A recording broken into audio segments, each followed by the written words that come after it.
estudiaremos los derechos que concurren en una sucesión: el derecho de transmisión, representación, acrecimiento y sustitución. Derechos que concurren en una sucesión. En la sucesión por causa de muerte se presentan 4 derechos: el derecho de transmisión, el derecho de representación, el derecho de acrecimiento y el derecho de sustitución. Derecho de transmisión o ius transmissionis. Como vimos en clases anteriores, los momentos de la sucesión son 3: la apertura, la delación y la aceptación o repudiación de la herencia. La apertura es el hecho jurídico constituido por la muerte de una persona que provoca efectos jurídicos consistentes en que permite a los herederos hacer posesión de los bienes porque han pasado a su propiedad. Por su parte, la delación es el actual llamamiento que hace la ley para aceptar o rechazar la asignación. Este llamamiento se produce un momento después de la apertura. Y por último, la última etapa consiste en el derecho de los herederos de aceptar o repudiar la asignación. Retomando, una vez deferida la asignación, el asignatario tiene el derecho de optar si acepta o repudia la asignación, pudiendo ocurrir 3 situaciones. Primero, que el asignatario acepte la asignación y luego fallezca. En ese caso, los bienes que constituyen la asignación ingresan a su patrimonio y se transmiten por causa de muerte a sus herederos. Segundo, que el asignatario repudie la asignación y luego fallezca. En ese caso se entiende que nunca fue asignatario y por consiguiente nada transmite a sus herederos. Tercero, que el asignatario no se pronuncie acerca de si acepta o repudia la asignación. En ese caso, el asignatario transmite a sus herederos la facultad de aceptar o repudiar la asignación, y aquí es donde tiene lugar el derecho de transmisión. Así lo explica el artículo 957 del Código Civil, que señala: si el heredero legatarios cuyos derechos a la sucesión no han prescrito fallece antes de aceptado o repudiado la herencia o legado que se le ha deferido, transmite a sus herederos el derecho de aceptar o repudiar dicha herencia o legado, aun cuando fallezca sin saber que se le ha deferido. Agrega en su inciso segundo: no se puede ejercer este derecho sin aceptar la herencia de la persona que lo transmite. Concepto del derecho de transmisión.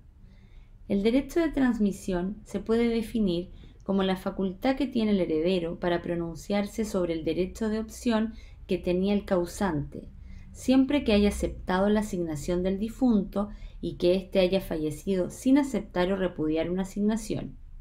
En otras palabras, consiste en la transmisibilidad del derecho de opción una vez deferida la herencia, cuando el asignatario fallece sin haberse pronunciado.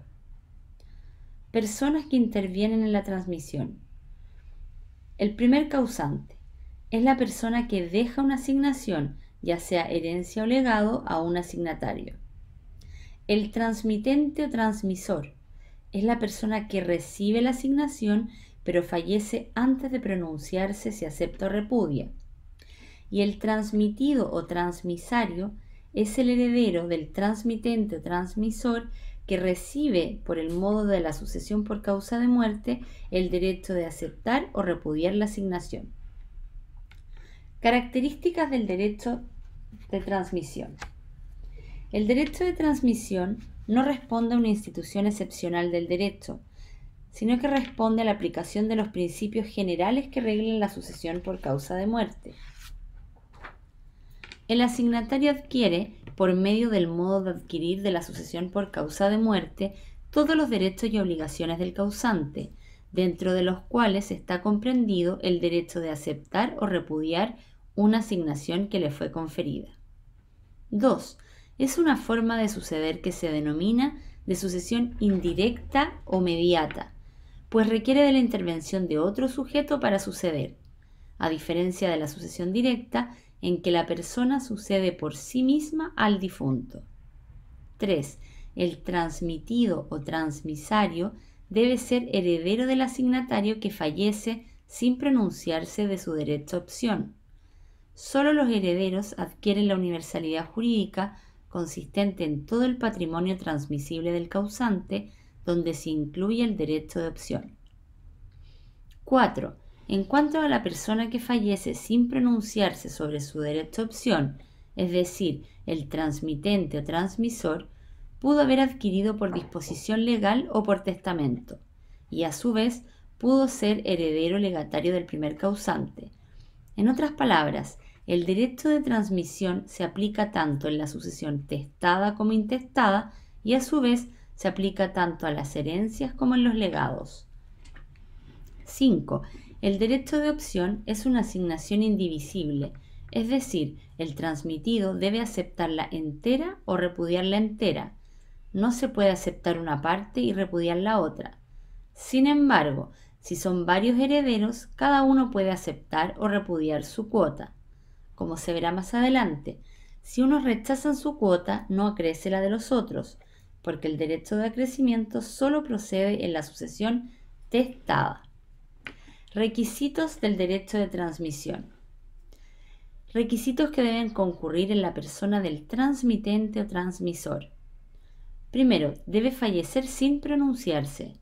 Si se pronunció y repudió, nada transmite, y si se pronunció y aceptó, transmite la asignación misma. 2. Puede ser heredero legatario del primer causante. 3.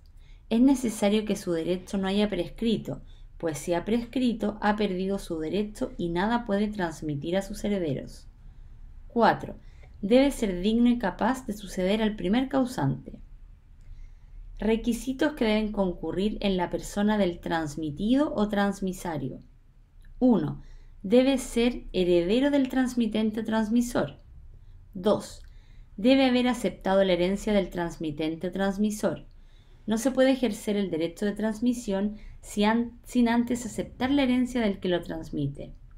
Al aceptar la herencia, ingresan a su patrimonio todos los derechos y obligaciones transmisibles, incluyendo este derecho de opción, con el que se puede aceptar o repudiar la asignación que se difiere del primer causante. Pero a la inversa, no hay inconveniente en aceptar la asignación y rechazar la asignación deferida por el derecho de transmisión. 3.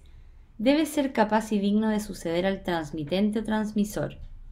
Una de las incapacidades de suceder es no tener existencia al momento de abrirse la sucesión. Por lo tanto, se requiere existir al tiempo del fallecimiento del transmitente o transmisor. Vale recalcar que la capacidad y dignidad se exigen en el transmitido en relación al transmitente, mas no en relación con el primer causante, pues no sucede directamente de él, sino de modo indirecto por medio del transmitente.